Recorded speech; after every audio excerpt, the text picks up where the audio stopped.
The mountains did not care whether you lived or died. That was the first thing Sergeant Douglas Holt had understood when they rotated him into forward operating base Kestrel 18 months ago, and it was still the truest thing he knew. The peaks surrounding the base rose so high and so sheer that they blotted out the afternoon light by 2 o'clock, draping the valley in a gray that was not quite dusk and not quite day, a perpetual in-between that made men restless and irritable in ways they could not fully articulate. The mountains did not care. They had been here before the army. They would be here after. Snow had been falling for 6 hours. Not the clean, cinematic snowfall of Christmas cards, but the hard, wind-blown kind that found every gap in your collar and every seam in your gloves. It turned the perimeter wire into white sculptures. It buried the tire ruts in the service road. It filled the air with a low, constant hiss that made radio communication unreliable and reduced visibility on the outer ridgeline to somewhere between nothing and a guess. Inside the base, life contracted. Men moved between buildings in tight, purposeful clusters, heads down, shoulders up. Nobody lingered outside. The mess hall had become the de facto hub, not because the food was good, it wasn't, but because it was warm and it was lit, and it offered the thin comfort of collective noise. Private First Class Elena Marsh arrived at the mess hall at 1,815 alone. She was 26. Though she looked younger, a slender woman with pale gray eyes and light brown hair cropped to regulation length, the kind of face that settled into blankness when she was thinking hard and revealed nothing whatsoever when she chose not to. She had been at FOB Kestrel for 11 days. In those 11 days, she had spoken perhaps 300 words to the people around her, performed every assigned duty without complaint, eaten alone at the corner table by the east wall, and otherwise moved through the base with a quality that was difficult to name.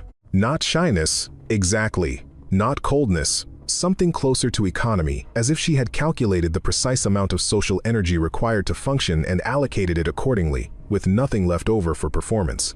She collected a tray. Powdered eggs, reconstituted beans, black coffee that tasted of the aluminum pot it had been sitting in since noon. She moved to her usual table. She sat. She began to eat in the methodical way she did everything, no hurry, no waste. From his position near the serving line, Corporal Travis Wyatt watched her for a moment. Wyatt was 22, third-generation military, built like a fire hydrant, and possessed of the particular confidence that comes from never yet having been seriously wrong about anything that mattered to him. He had been at Kestrel for 8 months. He knew the rhythms of the place. He knew the hierarchies. He didn't know what to make of her. Still sitting alone, he said to no one in particular. His buddy, Lance Corporal Pete Donovan, glanced over without much interest. She always sits alone. Weird. Transfers are usually climbing the walls trying to make friends. Maybe she doesn't need friends. Everyone needs friends out here. Donovan shrugged and returned to his food. Wyatt kept watching. At the table adjacent to the door, Staff Sergeant Leonard Briggs was watching too, though for different reasons. Briggs was 41, a lean, angular man with deep-set eyes and the kind of stillness that came from 2 decades of doing quiet, precise work in places most people never heard of. He had 17 confirmed kills across 4 deployments and an 18th that would never appear in any official record. He had asked, 3 days ago, about the new transfer. The answer he'd received from Lieutenant Colonel Harold Fitch had been unusual. A brief pause, then a flat directive to leave the matter alone. Briggs had not left the matter alone. He had simply become less obvious about his interest.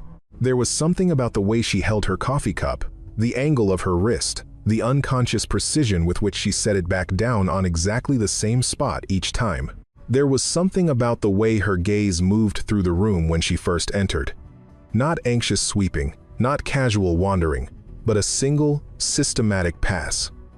Entry points, sightlines, occupants. He had seen that particular assessment before. He had done it himself for 20 years, every time he walked into a room. A soldier reads a room for threats.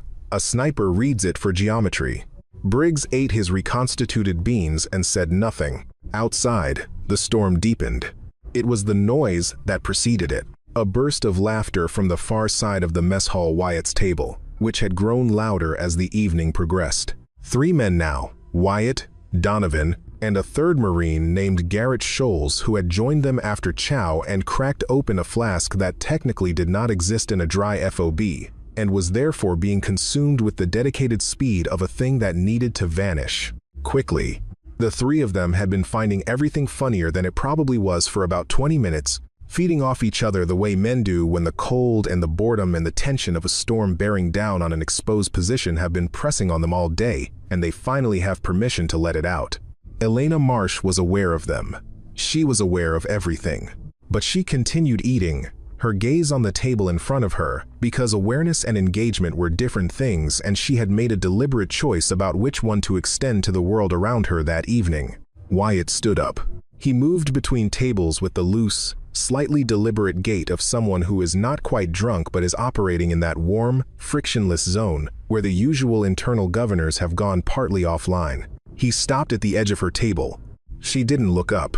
"Hey!" She looked up. Gray eyes, flat, waiting. "You always eat alone?" "Yes," said Elena Marsh, and returned to her food. Wyatt didn't move. From across the room, Donovan and Scholes were watching with the attentive interest of men who smell entertainment approaching. "That's antisocial. We got standards here." She didn't answer. "Hey, I'm talking to you." She set down her fork, looked at him again. The look was not hostile. It was not frightened. It was simply the look of a person who has correctly identified a situation and is calculating its most efficient resolution. "I heard you," she said. "I'm eating." Who transfers in and doesn't introduce themselves? That's rude. "What's your name?" "Marsh." "Marsh." He said it the way people repeat names they intend to dismiss. A short, contemptuous echo. He looked back at Donovan and Scholes. Something passed between them, the quick, silent calculation of men determining whether something is going to be funny. "Marsh, you do anything around here besides occupy space?" "My job," she said. "Doesn't look like much of a job." She picked up her fork again. Wyatt's hand came down on her tray. Not grabbing it, just pressure. Stopping her. A small assertion of force, the kind that is designed to communicate something without technically being anything. She went still. "I asked you a question, Travis." Donovan's voice from across the room. A warning note. But Wyatt was past the point where warning notes landed cleanly, and the warmth in his blood and the watching eyes behind him had created a small, irreversible momentum.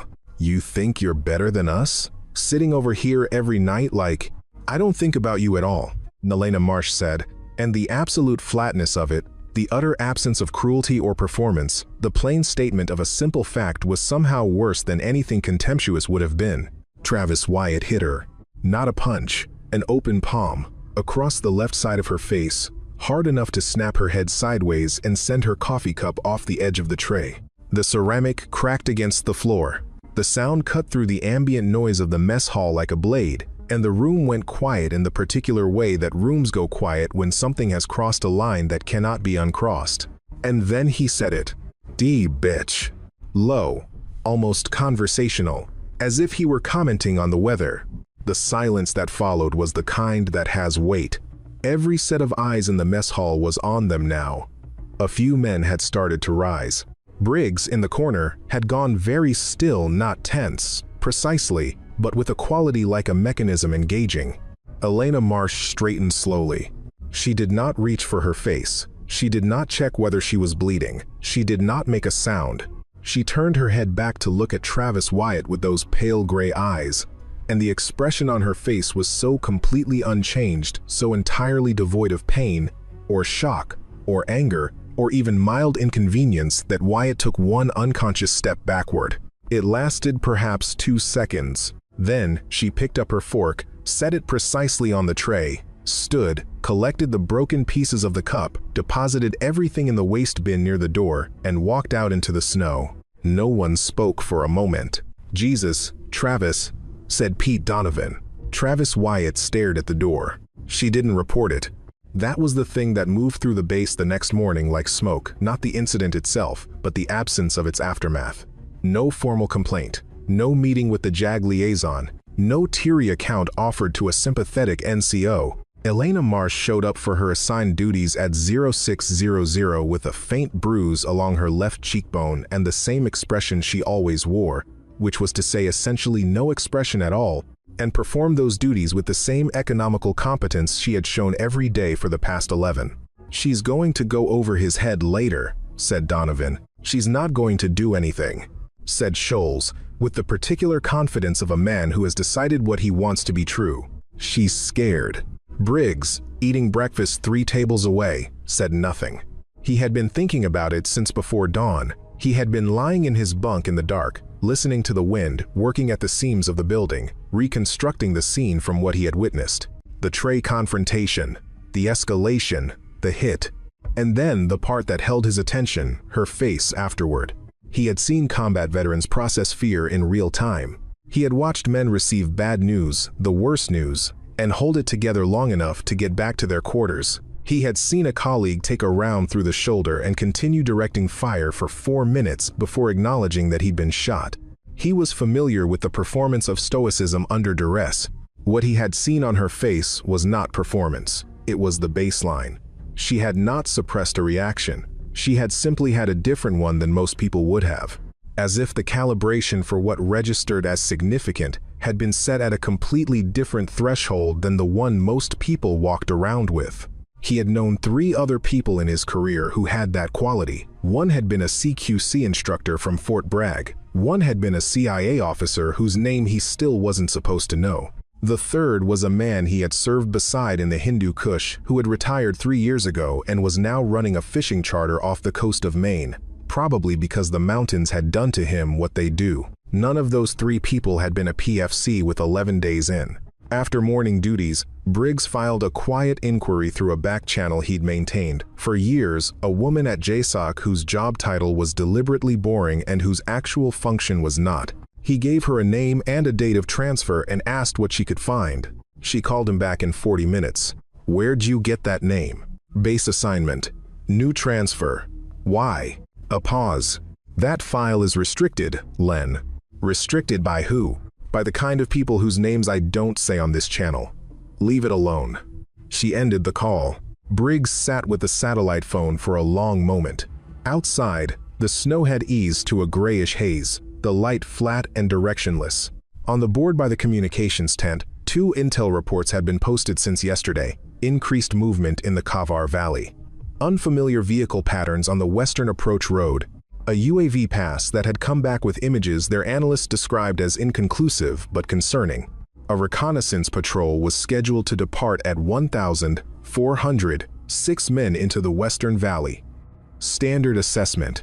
It had been approved 3 days ago, before the storm had made the ridgeline a problem, and Lieutenant Colonel Btch was not the kind of man who revised approved operations based on weather he considered inconvenient. Briggs looked at the intel board. He looked at his phone. He looked, briefly, across the compound toward the equipment shed where Elena Marsh was performing an inventory of cold weather gear.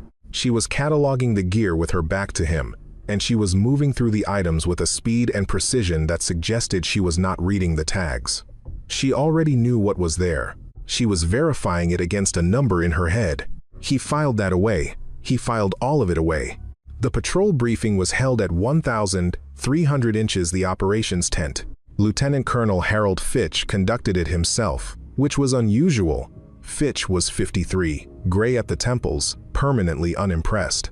He had the bearing of a man who believed that every problem in the world was essentially a logistics problem, and that the appropriate response to all forms of adversity was to plan better. He ran through the route, the objectives, the communication protocols, and the extraction contingency with a brisk efficiency that left no room for questions he had not anticipated.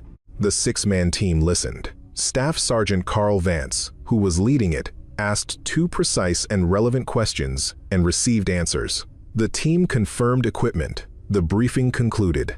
Elena Marsh was not in the briefing. She was not on the patrol manifest. She had no reason to be in the operations tent. She was, however, in the communications corridor outside it, delivering a supply manifest to the logistics NCO, which required her to pass the operations tent's open doorway at 1,308 and again at 1,319. On the first pass, she heard the route described. On the second pass, she heard the extraction contingency. After that, she went back to the equipment shed, sat down on a crate, and unfolded the sector map she had been studying since the previous evening. She put her finger on a point in the Kavar Valley, approximately 4 kilometers along the designated patrol route. She traced the terrain, a compressed draw between 2 ridgelines, both of which offered elevated positions with clear eastern aspects. The draw was narrow enough that movement through it would be channeled. The ridgelines above it were accessible from a service road that connected, via 2 switchbacks, to the Narash road system. She had looked at that map for a long time last night before she slept. She had looked at the intel reports too, the ones that were accessible on the shared drive, and the UAV images, which were not, but which she had seen at 1645 yesterday, when the analysis terminal in the intel cell had been briefly unattended. She went to find Lieutenant Colonel Btch. "I need a minute, sir." "You don't have a scheduled appointment, Private." "No, sir. I need a minute anyway." He looked at her for a moment with the expression of a man assessing whether an inconvenience is going to resolve itself quickly or slowly. He set down the report he was holding. "1 minute. The Kavar Patrol is entering a channeled approach with both flanking ridgelines accessible from civilian road infrastructure.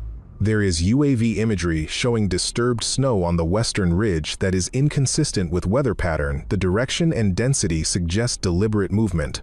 If a team intended to position assets above that draw, they would do it in exactly the pattern that imagery shows.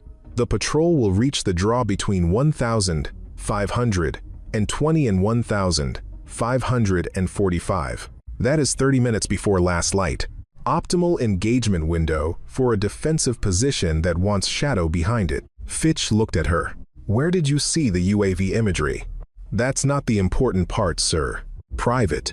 The important part is that 6 men are walking into a draw with no overhead coverage and compromised flanks in an intel-flagged area during a window they haven't been told to treat as high threat." "Sir." A silence. "I want to go out ahead of them. 30 minutes. I need a rifle." "You are a PFC on an 11-day assignment with no combat record in this theater. I can establish a counter position on the eastern ridge before they enter the draw, and I can hold it.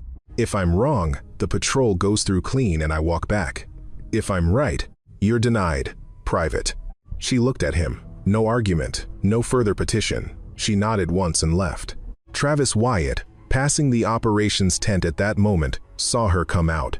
He had been watching her all day, not with hostility.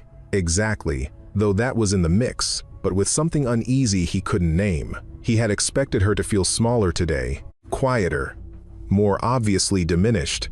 She did not look diminished. She looked like someone who has just completed one option and is already moving to the next one. "Still standing?" he said. A weak version of what the joke was supposed to be. It didn't land. She walked past him without slowing. The patrol departed at 1,405. Elena Marsh went to the armory at 1,406. The draw was narrower than it looked on the map. Staff Sergeant Carl Vance registered that fact at 1,517 as his team entered the compressed gap between the ridgelines, the snow-covered walls rising 30 meters on either side, the sky above them reduced to a pale gray stripe. He registered it the way experienced soldiers register details that shift slightly from expectation, with attention, but not yet alarm. They were moving in proper formation, Specialist James Cutler on point, PFC Dominic Wells covering the right flank, Corporal Anthony Ewan on the left, Vance at center with radio, Specialist Brad Harwick on rear security, everything correct. Vance had been doing this for 11 years. He trusted his instincts. His instincts, at 1,518, began sending a signal. "Pace down," he said quietly. The team slowed. Cutler, 12 meters ahead on point, had stopped. He was standing very still, his gaze moving up the western ridgeline in the way that good soldiers look at things when they want to look without appearing to look. Vance keyed his radio. Nothing. Static. He keyed it again. The first shot came from the western ridgeline. It hit the snow 3 feet to Cutler's left, and the sound of it, that particular hard crack that has no equivalent in civilian life, broke the formation apart in the way trained soldiers break. Low, fast, moving toward cover that the draw barely offered. Contact west. Contact west. 2 more shots. One of them found Brad Harwick in the upper arm. He was down behind a snow berm, still functional, pressing his forearm hard against the wound. Harwick's hit. Radio's out. There's a second position eastern ridge, halfway up. The second position confirmed what Vance already feared. 2 overlapping fields of fire, both elevated, the team perfectly channeled. Someone had done this correctly. Not amateurs, not opportunists, but people who understood how to build an engagement geometry. They had suppressing fire, but no extraction route. Behind them, the draw narrowed further. Ahead, the ambush was in front of them. The ridgelines were too exposed to assault. The radio was dead. Vance looked at his men. Hold position. Conserve ammunition. Someone will. A shot from the western ridge struck the boulder 2 inches above Ewan's head, close enough that the impact spall caught his cheek. Vance did not finish the sentence. She had left the wire at 1,415. The armory duty that afternoon was Corporal Frank DeSoto, who had 17 months at Kestrel, and whose principal virtues were thoroughness and a complete absence of curiosity about things that weren't his direct responsibility. Elena Marsh had presented an equipment request with a form number he had seen before, and a signature that looked correct and a name he had no strong feelings about, and he had issued what was requested. An M2010 enhanced sniper rifle, configured for cold weather operation, with 220 grain subsonic rounds and a suppressor rated for the current temperature range. She had left the wire through the eastern service gate, which was the only exit point not directly observable from the operations tent, and she had moved across the snowfield in a pattern that used every depression and terrain fold as naturally as breathing. She was on the eastern ridgeline by 1445. She found her position methodically, not the first elevated spot she reached, but the third, which offered a diagonal sightline into the draw that the obvious positions didn't. She cleared snow from the strike face of a granite outcrop and lay against it with the rifle. She let the cold settle into her. She began to read the wind. The wind in mountain terrain is not a single thing. It is a negotiation between the valley current and the ridge currents and the microeddies that the surface topography generates, and it changes character every 100 meters and every 10 minutes. Most people, even experienced marksmen, simplify it. They read the dominant current and apply a correction and hope the deviation isn't catastrophic. She did not simplify it. She had been reading it for 40 minutes before the patrol entered the draw. By then, she knew the wind at her position, the ridge current, 17 kilometers per hour, north-northwest. She knew the wind in the draw itself, the valley flow, 12 kilometers per hour, dead west. She knew the probable behavior of the air column between her and the western ridge, where, yes, she had located 2 positions at 1,503, 11 minutes before the patrol entered. 2 men, western ridge. One at 73 meters of elevation, sheltered behind a rock formation she recognized from the UAV imagery. One at 61 meters, set back slightly, serving as support. The eastern ridge had 1 additional position, a spotter, 58 meters, northeast aspect. She had seen the glint of optics at 1,509. 3 targets, overlapping timelines. A 460-meter shot to the farthest position, across a wind column that would require a correction. She had to calculate fresh because no ballistic table covered the specific confluence of conditions she was working with. When the first shot from the ambush came at 1,520, she was already set. Target 1, eastern spotter, 58 meters of elevation, northeast aspect. She had prioritized the spotter because a spotter changes positions. The 2 shooters on the western ridge were set and committed to their lanes. The spotter was mobile and could complicate any of the 3 remaining scenarios. She took the spotter first. Wind, 17. Correction, right, 0.8 mil. 1 breath. Half out. Hold. The suppressor converted the shot's report to a sound like a heavy book dropped on a table. She was already shifting. Target 2. Western ridge, high position, 73 meters. This was the primary engagement gun, the one that had fired 3 shots and hit Harwick. The man was well positioned, using the rock formation as a genuine rest, and he was good enough that she allowed him a second's additional assessment before she reduced the scenario to its geometry. Wind in the column between her and the western ridge. The valley flow intersecting with the ridge bleed.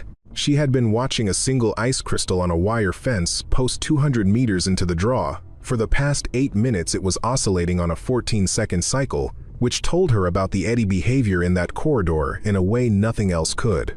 420 meters. Elevation correction, 3.2 mil up.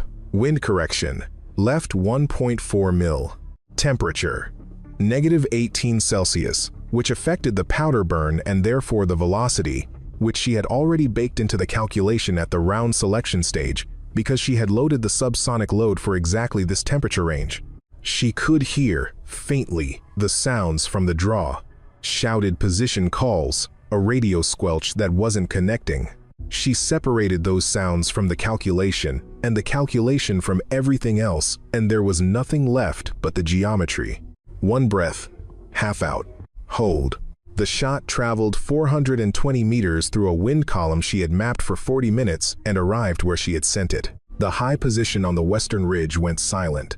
The support position 61 meters, setback understood what had happened approximately 2 seconds before Elena Marsh's crosshairs reached him. He began to move. He moved toward the rear of his position, which was the sensible direction and was also, she had decided before she lay down, the direction she would account for. 407 meters. Moving target. Lateral velocity, approximately 2 meters per second, decelerating as he used the rock feature for cover. She had perhaps a 2-second window before he achieved full defilade. No breath this time. Lead, 0.9 mil.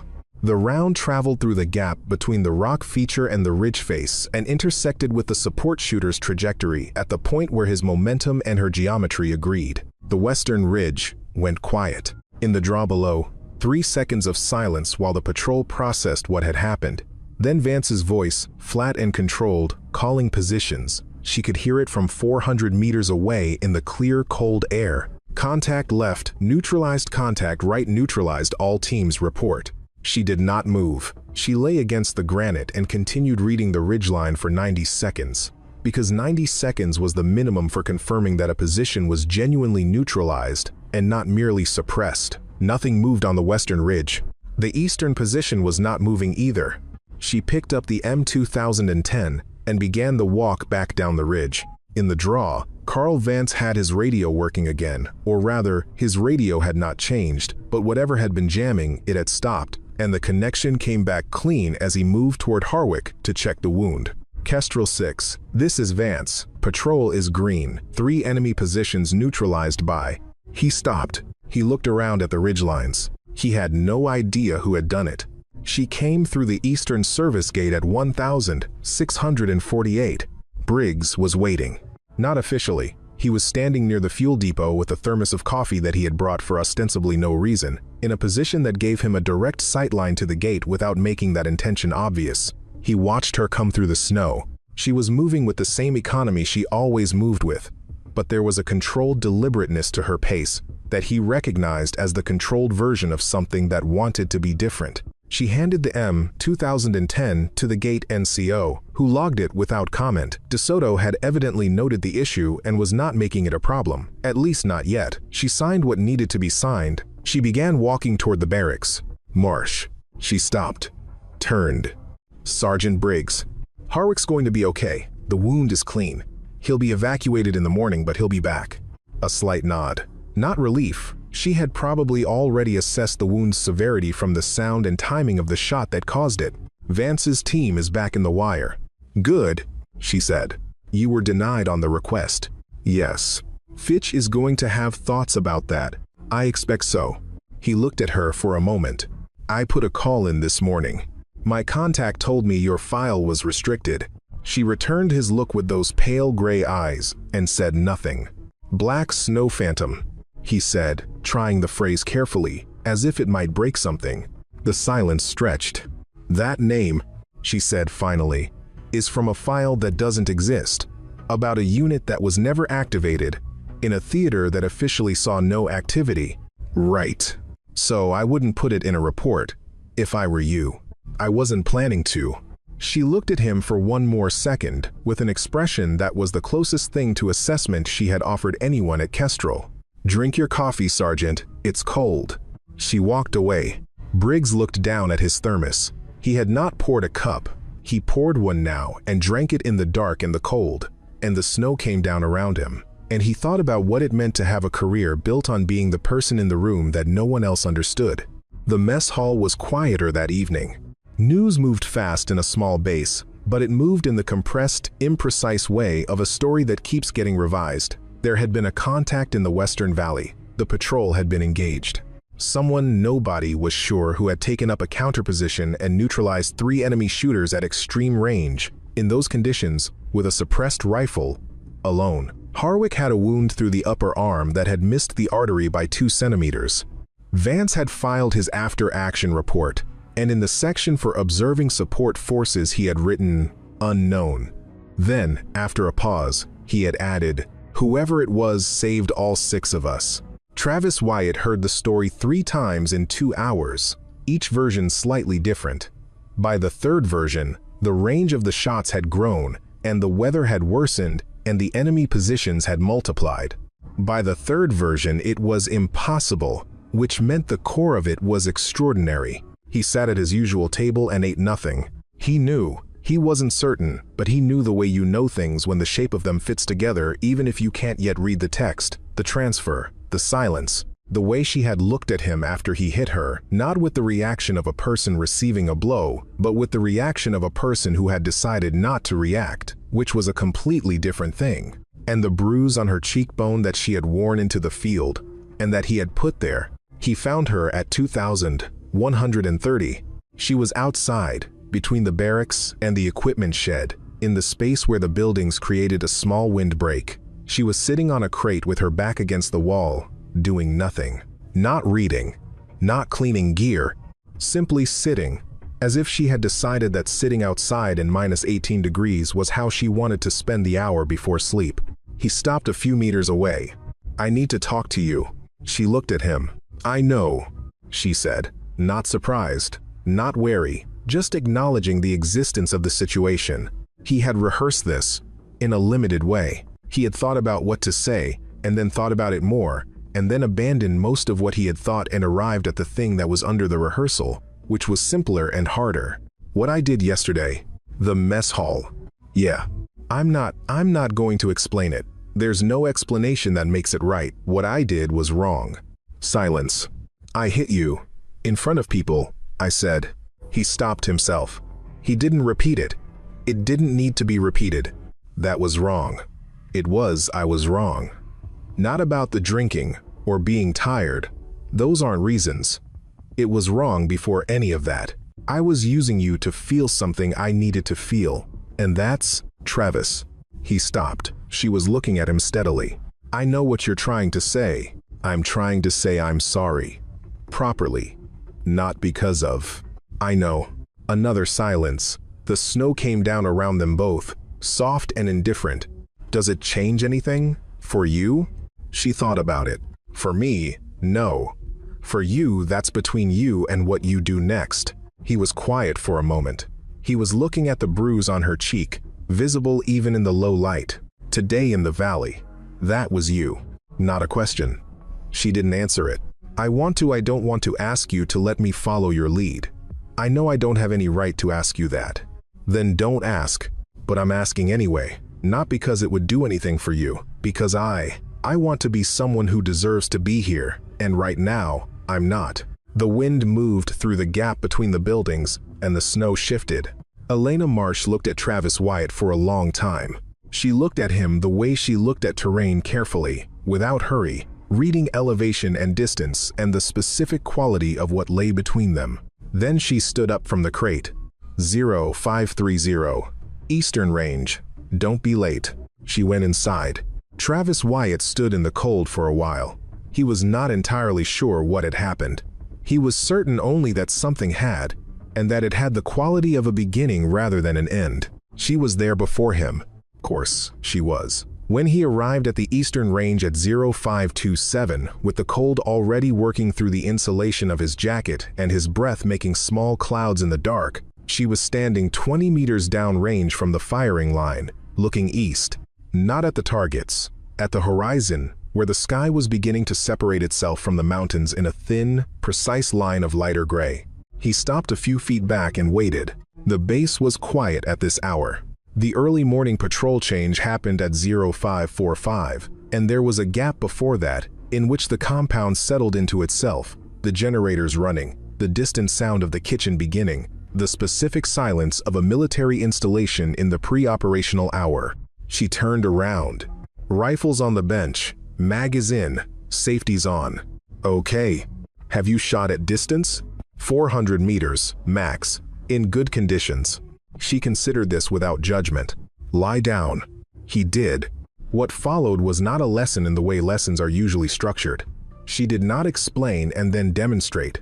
She said small, precise things when they were necessary and was quiet the rest of the time. And the silence was not awkward but informational, each absence of instruction, meaning, you already have what you need for the next few seconds. She corrected the placement of his support hand. She said 2 things about his breathing. She told him once to stop looking at the target and look at the wind. The target doesn't change, the wind does. Read the wind first. He read the wind. He fired. The shot went 11 inches left at 200 meters. Do it again. He did it again, 9 inches left. What's the wind doing at 200 meters? I don't know. Look at the flag at the 2 to 100 marker. He looked. The range flag was a piece of orange nylon on a thin rod, and it was angled at roughly 30 degrees from vertical, steady. Okay, consistent, constant direction, constant speed. What correction do you apply?